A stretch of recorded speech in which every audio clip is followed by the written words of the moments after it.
orang tu berat ni, ubat ni kena di kulit ni ada cop jakim kat ni kan. Tak perlu. Cuma bila kita nak solat kita buang lah.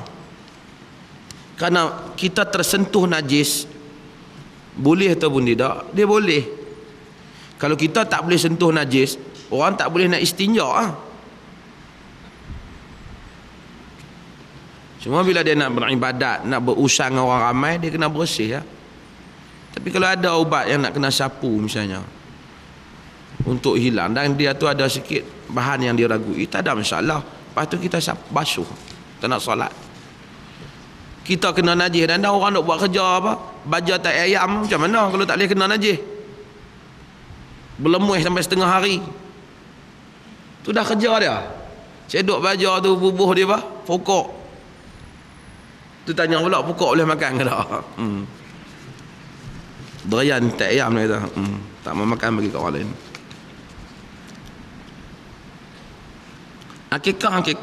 Akikah diasingkan dengan korban. Tak ada satu riwayat yang menyokong kita ataupun yang menunjukkan bahawasanya akikah ni dia buat dengan lembu 7 tumpuk semua, tak ada. Cuma ijtihad ulama ya. Akikah semua riwayat dia kambing. Sebab tu menurut Ibn Hazmin Al-Andalusi dalam Al-Muhalla, dia tak kira tak boleh. Walaupun ada pendapat ulama, kita kira da'ma yaribuka ila ma la yaribuk, buat apa yang, tinggal apa yang tak ragu, apa yang kau ragu kepada benda yang tak ragu lah. Hak zaman Nabi semua akikah ni dia kira kambing.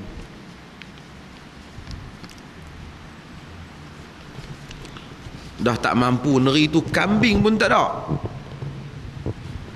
Boleh lah lembu. Wanita haid baca Quran, kita hari tu jawab dah.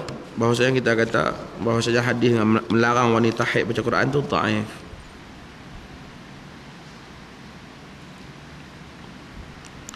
Apa hukum perempuan memakan pil tahan haid lebih 15 hari untuk bersetubuh dengan suaminya?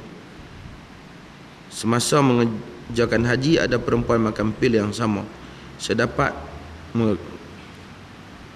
mengerjakan rukun haji dengan semua. Tuan-tuan, apabila dia makan pil tahan haid, haid tidak ada, maka dia dihukum tidak ada haid. Walaupun masa tu patut dia ada haid, tapi haid ni berkaitan dengan darah yang keluar daripada perempuan. Bila tak ada, kira tak ada lah. Bila ada baru kita nak hukum. Dia haid kah, dia istihadah kah, dia apakah, dia safra qadarah kah, dia kuningan kotoran kah. Bila dia tak ada, tak ada. Cuma bila orang pergi haji, kalau dia makan pil tu sah atau tidak, sah. Tak sah kira benda tak ada, nyusah kita. Cuma ada orang nasihat, termasuk majlis fatwa orang Saudi, nasihat tak usahlah makan, dia kata tak baik untuk kesihatan, itu tak apalah, satu nasihat. Tapi terpaksa makan tu kerana suami dia, wallahu alam lah. Kok suami dia ni, tu saya kata ada 2 jenis. Satu orang dia makan ubat dia jadi harimau, satu makan dia jadi harimau.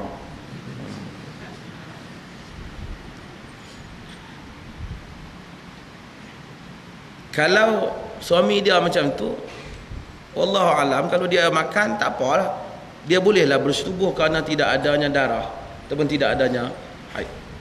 Kerana dia fa'tazilun nisaa fil mahid, jauhilah nisa ketika dia mahid, dia haid, dia datang haid.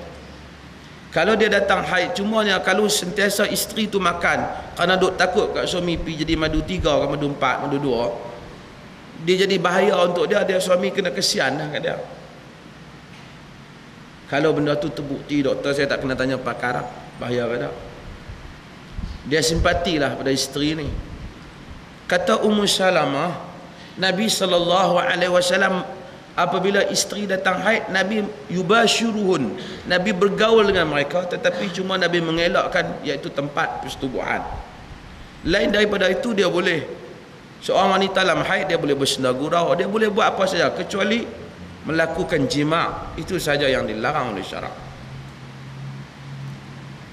Kalau suami dia tak boleh, dia duk suruh makan juga kerana suami dia ada macam saya kata tadi, bukan harimau, harimau. Nak buat macam mana? Franchise lah.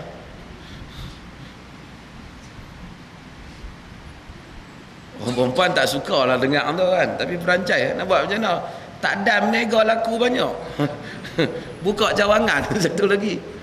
Itu kepentingan cawangan tu pun supaya tak menzalimi isteri nombor satu. Ni habaq betulnya cerita ni. Supaya tak zalim pada isteri nombor satu. Dan isteri pun buat apa nak seksa diri dia? Nak seksa diri dia. Dia pun dapat rehat sikit. Kerja pun tak payah overtime. Sebenarnya benda tu yang penting adil. Adil. Bukan perlih ni tapi adil. Siapa nak buat, tak mau buat sudahlah. Jangan sekali orang perempuan kata tak boleh bagi hangpa pergi kuliah lah dah. Kacau dah dah mufti duk kempen nikah lah dah. Dah. Kita habaq bagi yang berkeperluan. Bila perlu ni dah kita duit dah ada kereta perlu guna dua, tiga. Hak kadar syarak bagi. Ada soalan tak?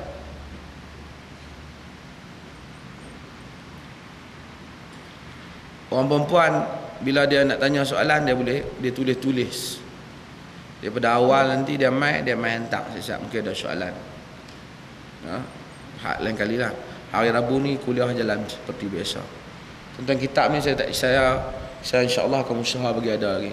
Kitab ni tolong jaga elok, kos kita banyak, kita beli kitab ni. Dah ada berapa puluh ribu kitab ni lah.